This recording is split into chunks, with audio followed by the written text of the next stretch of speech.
Bonjour à tous. Aujourd'hui, on plonge dans un univers absolument fascinant, le théâtre baroque. C'est un point essentiel du programme pour le baccalauréat, un art de l'illusion, du spectacle, du déséquilibre, qui est né d'un monde en pleine crise. La grande question qu'on va se poser, c'est comment une pièce de théâtre peut-elle à ce point capturer les angoisses de toute une époque, jusqu'à nous faire douter de ce qui est réel et de ce qui ne l'est pas. C'est ce qu'on va décrypter ensemble. Alors pour bien structurer notre pensée, on va suivre un parcours en 5 étapes très claires. D'abord, on va remonter à l'origine du mot baroque, cette fameuse perle irrégulière.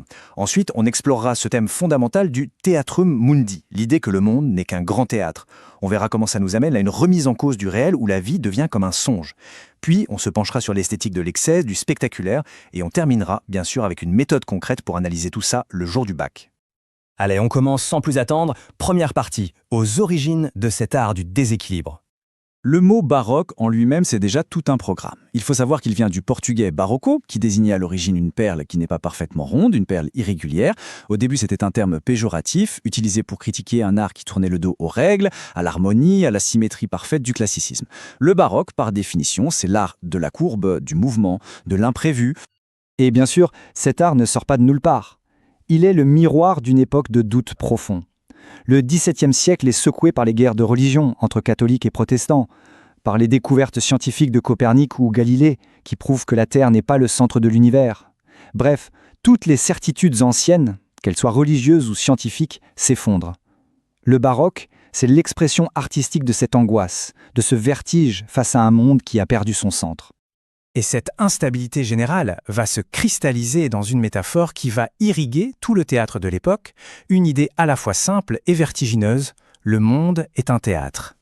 C'est le fameux concept du Theatrum Mundi. Pour les auteurs baroques, la vie n'est qu'une immense scène. Chaque être humain est un acteur qui joue un rôle qui lui a été donné. Et du coup, la frontière entre ce qui est vrai, la vie, et ce qui est faux, la pièce, devient complètement floue, perméable. Le grand critique Jean Rousset a eu cette formule absolument géniale pour résumer cette obsession. On ne sait plus où est le masque, où est le visage. L'être humain est vu comme un être double, qui avance masqué. L'identité n'est plus quelque chose de fixe, de stable.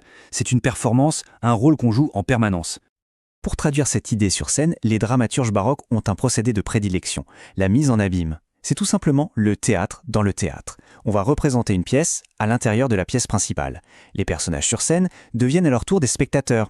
Et ça crée un effet de vertige incroyable. Ça nous oblige à nous demander, mais à quel niveau de réalité suis-je en train d'assister ?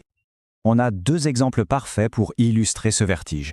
D'un côté, l'illusion comique de Corneille. Un père, prudemment, regarde ce qu'il croit être la vie de son fils, avant de réaliser à la toute fin qu'il assistait en fait à une répétition de comédien. Et de l'autre, chez Routreau dans Le véritable Saint Geneste, le mouvement est inverse et peut-être encore plus fou. L'acteur Geneste joue le rôle d'un martyr chrétien avec une telle conviction qu'il se convertit pour de vrai, sur scène, sous les yeux de l'empereur. C'est là qu'intervient cette réplique de Geneste qui est le point de bascule de toute la pièce. Ce jeu n'est plus un jeu, mais une vérité. Tout est dit. Le théâtre n'est plus une simple copie de la réalité. La fiction est tellement puissante qu'elle dévore le réel, qu'elle devient la réalité. C'est l'aboutissement de la logique du Theatrum Mundi. Cette confusion entre la scène et le monde nous amène logiquement à une question encore plus radicale, notre 3e point, et si le réel lui-même n'était qu'une immense illusion ? C'est le dramaturge espagnol Calderón de la Barca qui va donner sa plus belle expression à cette angoisse métaphysique. Dans sa pièce la plus célèbre, « La vie est un songe », l'idée est poussée à son paroxysme. La vie n'est peut-être rien d'autre qu'un rêve dont on finira par se réveiller. Le parcours du personnage principal, Sigismond, en est l'incarnation parfaite. Il a été enfermé dans une tour depuis sa naissance. Un jour, on le drogue, on le place sur le trône, puis on le renvoie dans sa prison en lui faisant croire que tout ça n'était qu'un rêve. À partir de là, comment voulez-vous qu'il fasse la différence ? Ce doute radical sur la consistance même du réel, c'est vraiment le cœur de la sensibilité baroque. Et on retrouve exactement la même incertitude chez Shakespeare, qui est un grand auteur baroque même s'il n'est pas français. Dans le fameux monologue d'Hamlet, « Être ou ne pas être », le doute ne s'arrête même pas à la vie. La mort, c'est comme un sommeil, d'accord, mais qui nous dit que dans ce sommeil, on ne va pas faire de terribles cauchemars ? L'inconnu est partout. La seule certitude, c'est qu'il n'y en a aucune. Bon, après ces thèmes très philosophiques, on va s'intéresser maintenant à l'esthétique baroque, à son style. Parce que si le monde est instable, chaotique et spectaculaire, eh bien l'art qui le représente doit l'être aussi. C'est ce qu'on appelle le goût du foisonnement. Le foisonnement, c'est la profusion, la surcharge. Les pièces baroques sont remplies d'intrigues qui partent dans tous les sens, de péripéties, d'enlèvements, de duels, de retournements de situation. On se moque un peu de la vraisemblance. Ce qui compte, ce n'est pas d'imiter le réel, c'est de surprendre, d'éblouir, de montrer un destin totalement imprévisible. Rien de mieux qu'une comparaison pour comprendre ça. Prenons le mythe de Pyrame et Thisbé. Chez le poète latin Ovide, la description du suicide de Pyrame est sobre, rapide. Il plonge dans son cœur le fer. Point.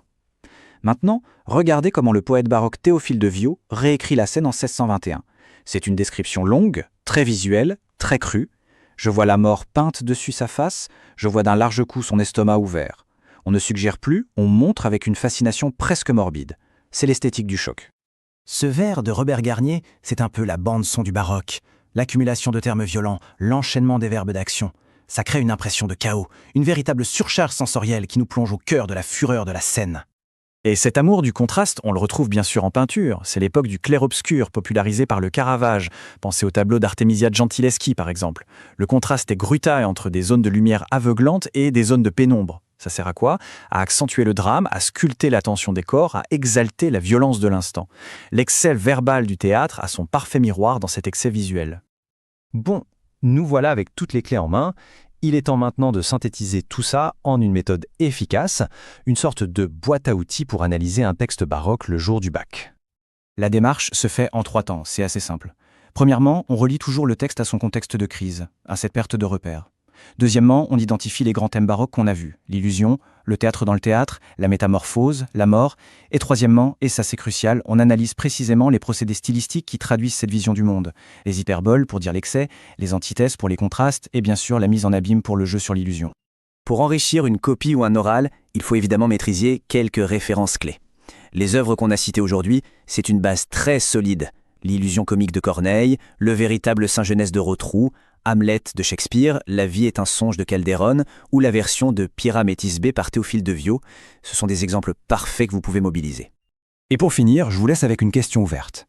Cet univers baroque, avec son obsession pour le flou entre le réel et la fiction, son goût pour les identités multiples, les masques, les rôles, est-ce que ça nous dit pas quelque chose de notre propre monde numérique? Un monde d'avatars, de réseaux sociaux, de mise en scène de soi, où la frontière entre notre vrai visage et nos masques est de plus en plus incertaine. Loin d'être un vieux mouvement poussiéreux, le baroque nous donne peut-être, aujourd'hui encore, des outils pour penser notre propre réalité.